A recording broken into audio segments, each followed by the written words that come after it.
नमस्कार, आप देख रहे हैं एमएस टीवी और मैं हूं आपके साथ कंचन। आई नजर डालते उत्तराखंड की कुछ खास खबरों पर। विधायक विनोद चमोली ने कहा कि सरकार जनता के द्वार कार्यक्रम अपने अंतिम चरण में पहुंच चुका है। जन जन की सरकार जन जन के द्वार अभियान फिलहाल ग्रामीण क्षेत्रों में जिला पंचायत स्तर पर संचालित किया जा रहा है और अधिकांश स्थानों पर यह लगभग पूर्ण हो चुका है। विधायक ने बताया कि कुछ ऐसे जिले हैं जहां तय कार्यक्रम के अनुसार अभी पूरी पहुंच नहीं हो पाई है। ऐसे देखते हुए अभियान की अवधि बढ़ाई जाएगी ताकि कोई भी क्षेत्र छूट ना जाए। उन्होंने कहा कि जैसे ही ग्राम पंचायत और जिला पंचायत स्तर का कार्य पूरा हो जाएगा, इसके बाद इस अभियान को शहरी क्षेत्रों में भी शुरू किया जाएगा। देखिए, सरकार जनता के द्वार जन जन की सरकार, ये अभियान इस समय अंतिम चरण में है और ग्रामीण क्षेत्रों में अभी तक जिला पंचायत स्तर पर ये चल रहा है और लगभग समाप्ति पर है। लेकिन जो मेरी जानकारी है, अभी इसकी अवधि बढ़ेगी क्योंकि कुछ ऐसे डिस्ट्रिक्ट हमारे हैं जहाँ अभी तक ये जो हमने तय किया था जहाँ तक पहुँचना है वो पूरा नहीं हो पाया, तो इसकी अवधि बढ़ेगी। और इसके बाद जैसे ही हमारा ये ग्राम सभाओं का जिला पंचायत का ये काम पूरा हो जाएगा पंचायतों का, उसके बाद हम शहरों में भी इसको प्रारंभ करने जा रहे हैं। इसके माध्यम से बहुत लोग जुड़ रहे हैं और बहुत लोगों को इसका लाभ भी मिल रहा है। तो मैं समझता हूँ बहुत सकारात्मक कार्यक्रम सरकार द्वारा ये अभियान चलाया गया है जिसका जनता को लाभ पहुँच रहा है। प्रदेश के मुख्यमंत्री पुष्कर सिंह धामी मुख्य सचिव आज अपने एक दिवसीय दौरे पर जनपद के विकास खंड चिन्याली सौड़ में जन जन की सरकार जन जन के द्वार कार्यक्रम में प्रतिभाग किया। मुख्य सचिव ने अपने संबोधन में कहा कि मुख्यमंत्री के मार्गदर्शन में जन जन की सरकार जन जन के द्वार अभियान चलाया गया है, जिसमें 5 लाख से अधिक नागरिकों ने प्रतिभाग किया और 40,000 से अधिक नागरिकों के विभिन्न प्रकार के प्रमाण पत्र जारी किए गए। ग्रामीणों को छोटी छोटी समस्याओं के निस्तारण के लिए संयुक्त टीमें गठित कर समस्याओं का मौके पर समाधान किया गया। जिनका निस्तारण नहीं किया जा सका, उन्हें ऑनलाइन कर नियमित रूप से फॉलोअप करते हुए उनका निस्तारण किया जाएगा। प्रदेश के मुख्यमंत्री ने जनता से सीधे संवाद करते हुए उनकी समस्याएं सुनी और मौके पर ही अधिकारियों को आवश्यक दिशा निर्देश दिए। तो सर, हमारे यहाँ पे मारेंगो सीलप में सर बहुत ज्यादा मशरूम का उत्पादन हो रहा है सर। बट सर मशरूम का उत्पादन हो रहा है पर उसमें सर हमें स्पॉन नहीं मिल पाता है सर। एक 2 प्रकार के मशरूम होते हैं सर हमारे यहाँ पे, एक ढींगरी एक बटन सर। तो सर महिलाओं के लिए जो सबसे इजीली रोजगार है सर वो है मशरूम उत्पादन। तो सर उसमें जैसे बटन की है सर, तो बटन की कंपोस्ट हमें बाहर से मंगानी पड़ती है और सर दूसरा ढींगरी का है सर, तो उसका हमें स्पॉन बाहर से मंगाना पड़ता है सर। तो वो हमें बहुत महंगा होता है सर।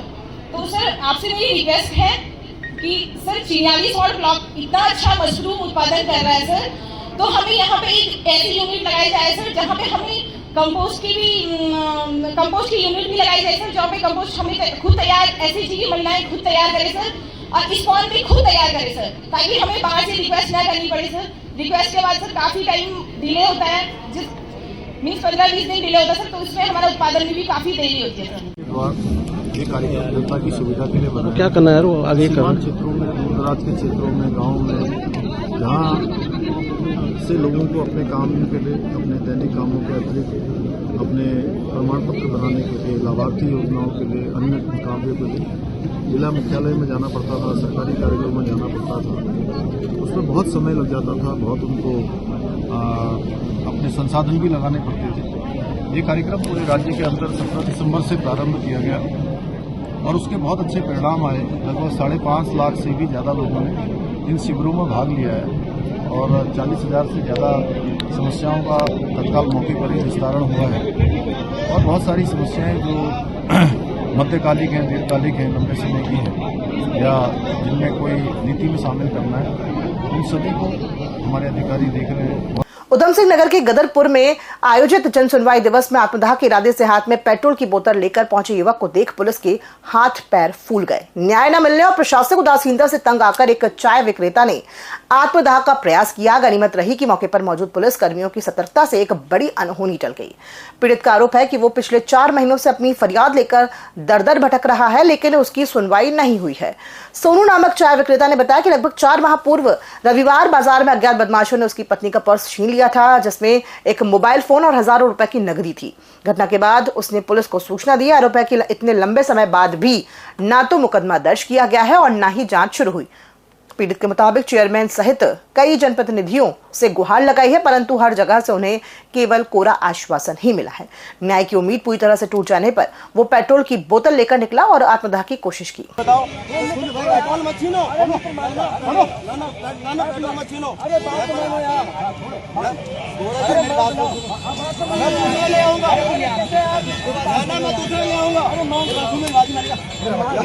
राज्य में प्रस्तावित बजट सत्र की अवधि को लेकर सियासी बयानबाजी तेज हो गई है। गणेश गोदियाल ने सत्र की समयावधि पर सवाल उठाते हुए कहा कि 4-5 दिन का समय 70 विधानसभा क्षेत्रों के मुद्दों पर चर्चा के लिए पर्याप्त नहीं है।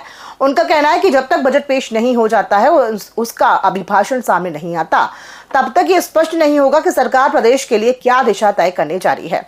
लेकिन सीमित अवधि में व्यापक चर्चा संभव नहीं है। गोदियाल ने कहा कि प्रदेश के विधायक अपने अपने क्षेत्रों की समस्याओं और जनहित के सवालों को लेकर विधानसभा में जाते हैं, इस उम्मीद के साथ कि उन्हें कोई ठोस जवाब मिलेगा। हालांकि उनका आरोप है कि सत्र की कम अवधि के कारण अधिकांश मामलों पर संतोषजनक चर्चा नहीं हो पाती है और जनप्रतिनिधि मायूस होकर लौटते हैं। उन्होंने मांग की है कि बजट सत्र कम से कम 20 से 25 दिन, बल्कि संभव हो तो 1 महीने तक चलाया जाना चाहिए, ताकि सभी विभागों से जुड़े प्रश्नों पर विस्तार से जवाब मिल सके। उम्मीद तो तब पता चलेगा जब बजट का जो अभिभाषण है, जो बजट प्रस्तुत किया जाएगा, तब पता चलेगा कि सरकार क्या करने जा रही है। पर समय को लेकर जरूर मैं आपसे कहना चाहूँगा कि इस प्रदेश में 4-5 दिन का समय बजट सत्र के लिए मैं समझता हूं कि बहुत ही कम है। 70 विधानसभाओं के माननीय विधायकगण अपने अपने क्षेत्रों के प्रश्नों को लेकर विधानसभा में इस आशय से जाते हैं कि वो इनका जवाब लेकर आएंगे और जनता को इन जवाबों से अवगत कराएंगे, लेकिन सभी मायूस होकर वापस जाते हैं। ऐसी स्थिति में इस बजट को कम से कम 20-25 दिन या 1 महीना इस बजट को चलना चाहिए। 2026-27 से आम बजट को लेकर सरकार तैयारी कर रही है। मुख्यमंत्री पुष्कर सिंह धामी कुमाऊं और गढ़वाल दोनों मंडलों में आम लोगों से बजट को लेकर संवाद कर रहे हैं। इसी के तहत पौड़ी गढ़वाल में मुख्यमंत्री पुष्कर सिंह धामी आम लोगों के साथ बजट को लेकर संवाद कर रहे हैं। भाजपा प्रदेश प्रवक्ता कमलेश रमन का कहना है कि जिस तरह से सरकार आम लोगों की राय शुमारी के आधार पर बजट तैयार करेगी, जो उत्तराखंड के आम लोगों के हितों में होगा, उसके लिए सरकार बजट बनाएगी। धामी सरकार की प्राथमिकता रही है कि प्रदेश के विकास के लिए बजट आए। माननीय मुख्यमंत्री जी लगातार जनता के बीच में है, क्योंकि जो हमारा 9 मार्च से हमारा सत्र चलने वाला है बजट सत्र, और क्योंकि ये बजट सत्र जनता का बजट सत्र होगा, जनता के हित में होगा, इसीलिए जनता से संवाद करके माननीय मुख्यमंत्री जी उनकी भावनाओं के अनुरूप हमारा बजट कैसा होना चाहिए, उत्तराखंड को बढ़ाने वाला किस प्रकार से हम आगे और विकास कार्य को गति दे सकते हैं, जनता के हित में, अपनी मातृशक्ति के हित में, युवाओं के हित में। तो अभी कल ही माननीय मुख्यमंत्री जी ने कुमाऊं में जन संवाद किया है इस बजट को लेकर के, और अब गढ़वाल में पौड़ी में जन संवाद करेंगे, क्योंकि हमारा 9 मार्च को जब बजट पेश होगा तो कहीं ना कहीं इस प्रदेश के हित में, इस मातृशक्ति के हित में, इस प्रदेश के युवाओं के हित में, किसानों के हित में, हर वर्ग के हित में इस बजट को लाने का काम किया जाएगा। और जनता का बजट है तो जनता से पूछकर ही किया जाए, तो मुझे लगता है कि माननीय मुख्यमंत्री जी इस ओर काम कर रहे हैं और जन भावनाओं के अनुरूप इस बजट को पेश करेंगे और एक अलग ही बजट होगा इस बार। थाना डोईवाला क्षेत्र के भानियावाला में 10 फरवरी को हुई विवाहिता की संदिग्ध मौत का मामला एक बार फिर सुर्खियों में आ गया है। मृतका के परिजनों ने आरोप लगाया है कि नामजद आरोपी उन्हें लगातार जान से मारने की धमकी दे रहे हैं। मिली जानकारी के अनुसार नजीबाबाद निवासी सानिया की शादी 27 जनवरी 2024 को भानियावाला निवासी बिलाल के साथ हुई थी। मृतका के भाई सलमान का आरोप है कि शादी के बाद से ही ससुराल पक्ष द्वारा कम दहेज को लेकर सानिया को प्रताड़ित किया जाता था और 20 लाख रुपए की मांग की जा रही थी। मांग पूरी न होने पर 10 फरवरी को उसकी हत्या कर दी गई। इस मामले में पुलिस ने मृतका के पति समेत 5 लोगों के खिलाफ मुकदमा दर्ज कर लिया है और पति को गिरफ्तार कर जेल भेज दिया गया है। डोईवाला थाने में जो मुकदमा पंजीकृत हुआ था, मुकदमा अपराध संख्या 40/26, इसके तहत जो दहेज हत्या का मामला अंडर सेक्शन 82 दर्ज हुआ है और इसमें जो पीड़िता है, जो मृतका है, उसके पति सहित 4 अन्य लोग इसमें नामजद हैं, जिसमें उसका जो पति है बिलाल, उसको फिलहाल अरेस्ट करके जेल भेज दिया गया है। बाकियों के विषय में और आगे इसके विषय में विवेचना इन्वेस्टिगेशन पिछले। महाशान्य ने मेरे चचा मतलूब को बताया कि मेरे घर वालों से कह देना कि मेरे ससुराल वालों की 20 लाख रुपए की डिमांड पूरी कर दें, वरना वो मुझे जान से मार देंगे। 10 फरवरी 2026 को कि मेरी बहन को उसके ससुराल वालों ने जान से मार दिया है 20 लाख रुपए की डिमांड न पूरी होने पर। इसके लिए मैं थाना डोईवाला गया, मैंने मुकदमा दर्ज कराया। पुलिस ने अभी तक सिर्फ उसके पति बिलाल को गिरफ्तार करा है, बाकी 4 मुजरिम जो हैं वो खुलेआम घूम रहे हैं और मुझे और मेरे परिवार वाले को जबरदस्ती फैसला करने का दबाव बना रहे हैं। वो लोग आपराधिक किस्म के लोग हैं, उनके खिलाफ पहले भी 360 का डकैती का मुकदमा दर्ज है और वो लोग पहले भी जेल जा चुके हैं। अब वो लोग मुझे झूठे मुकदमे में फंसाने की और मेरे रिश्तेदारों को झूठे मुकदमे में फंसाने की धमकी दे रहे हैं और मुझे और मेरे रिश्तेदारों को जान से मारने की धमकी दे रहे हैं। मैं बहुत डरा हुआ हूँ। उत्तराखंड के गैरसैंण स्थित भराड़ी सैन्य में आगामी 9 मार्च से 13 मार्च तक बजट सत्र आयोजित होना है, लेकिन उससे पहले ही एक बार फिर से सत्र पर ठंड हावी हो गई है। बीजेपी विधायक दिलीप रावत का साफ कहना है कि वहां पर ऑक्सीजन की कमी, अत्यधिक ठंड और अव्यवस्थाएं हावी हैं। साथ ही गैरसैंण विधानसभा स्थल के चयन पर भी विधायक दिलीप रावत ने आपत्ति जताई है। बीजेपी विधायक दिलीप रावत का कहना है कि गैरसैंण में बनाया गया विधानसभा भवन सही जगह पर नहीं बनाया गया है और यहाँ सत्र के दौरान रहना बेहद मुश्किल है। नहीं, आपका कहना सही है कि वहाँ थोड़ा ऑक्सीजन की कमी है और वहाँ ठंडा भी बहुत है।